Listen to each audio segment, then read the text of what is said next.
ഈ വ്യക്തി ഇന്ന് നമ്മളോട് പറയുന്നു, ജയവും പരാജയവും ഒരേ നാണയത്തിന്റെ 2 വശങ്ങൾ മാത്രമാണെന്ന്.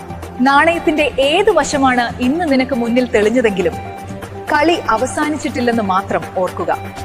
തോൽവിയിൽ തളരാതെയും വിജയത്തിൽ അഹങ്കരിക്കാതെയും മുന്നോട്ട് നീങ്ങുന്നവനാണ് യഥാർത്ഥ പോരാളി. എന്നോടൊപ്പമുള്ള ഈ സുഹൃത്ത് മനോഹരമായ ഒരു ചിന്തയാണ് നമ്മളോട് പങ്കുവെക്കുന്നത്.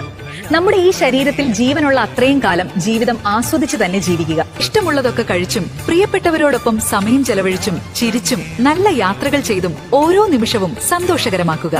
കടന്നുപോയ നിമിഷങ്ങൾ തിരിച്ചു വരില്ലാത്തതിനാൽ ഇന്ന് എന്ന യാഥാർത്ഥ്യത്തിൽ ജീവിച്ച് കൊച്ചു സന്തോഷങ്ങളെ പോലും ഹൃദയപൂർവ്വം സ്വീകരിക്കുക. എങ്കിൽ നമ്മുടെ ജീവിതം അതിമനോഹരമാകും. ഉപയോഗിക്കപ്പെടാതെ തുരുമ്പെടുക്കുന്നതിനേക്കാൾ നല്ലത് ഉപയോഗിക്കപ്പെട്ട് തേഞ്ഞു തീരുന്നതാണ്. അത് ചെരുപ്പായാലും വസ്ത്രമായാലും ആഭരണമായാലും ജീവിതമായാലും. മുഖത്ത് പതിയുന്ന ഓരോ ചുളിവും നരച്ച മുടിയും കേവലം വാർദ്ധക്യത്തിന്റെ അടയാളങ്ങൾ മാത്രമല്ല, മറിച്ച് ഈ ലോകത്തിനു വേണ്ടി ചിലവഴിച്ച വിയർപ്പിന്റെയും അധ്വാനത്തിന്റെയും അടയാളങ്ങളാണ്.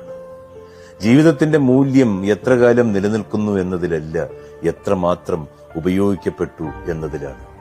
ആയുസ്സല്ല, അതിലെ അർത്ഥമാണെന്നേ ജീവിതം. ഓരോരുത്തരും വിചാരിക്കും, നിങ്ങളുടെ കുട്ടികൾ അവരിതൊക്കെ കാണുന്നുണ്ട്, അവരുടെ കുഞ്ഞു മനസ്സ് വേദനിക്കുന്നുണ്ട്. അനുഭവിച്ചവർക്ക് ആ വേദനയുടെ ആഴമറിയും.